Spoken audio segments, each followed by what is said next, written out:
Momentum investing.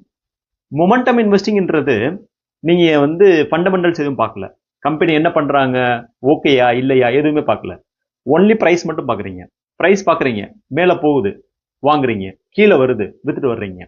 அப்ப நீங்க ஒரு 10 ஒரு ஒரு 100 ஸ்டாக் எடுத்து வச்சுக்கிறீங்க உங்க போர்ட்ஃபோலியோல. 100 ஸ்டாக் எப்பயுமே வந்து மேலே போற ஸ்டாக்காக வாங்கி வைக்கிறீங்க. கீழே வந்துச்சு அப்படின்னா அதை வித்துட்டு வெளியே வந்துடுறீங்க. எது மேலே போகுதோ அது வாங்குறீங்க, எது வந்து கீழே வருதோ அது வந்து வித்துட்டு வெளியே வர்றீங்க. இது வந்து ஒன்லி பிரைஸ் மட்டும் பார்க்குறீங்க. இதுக்கு பேர் வந்து மொமெண்டம் இன்வெஸ்டிங். Contrarian investing.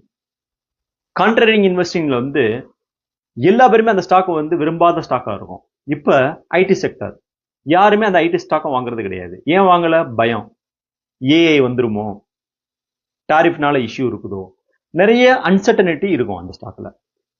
இது வந்து கான்ட்ரேரியன் இன்வெஸ்டிங். இப்ப யாருமே வாங்காத ஸ்டாக் நீங்க போய் வாங்குறீங்க பாத்தீங்களா, அதுதான் கான்ட்ரேரியன் இன்வெஸ்டிங். இப்ப ஒரு 2 வருஷத்துக்கு முன்னாடி போய் பாத்தீங்க அப்படின்னா ஃபார்மா ஸ்டாக் யாருமே வாங்கல. இப்ப எல்லாரும் வந்து ஓடி போய் வாங்குறோம். ஆட்டோ ஸ்டாக் யாருமே வாங்கல. இப்ப எல்லாரும் ஓடி போய் வாங்குறோம். அந்த டயத்துல நீங்க வந்து ஃபார்மால இன்வெஸ்ட் பண்ணியிருந்தீங்க, ஆட்டோல இன்வெஸ்ட் பண்ணியிருந்தீங்க அப்படின்னா அது வந்து கான்ட்ரேரியன் இன்வெஸ்ட்.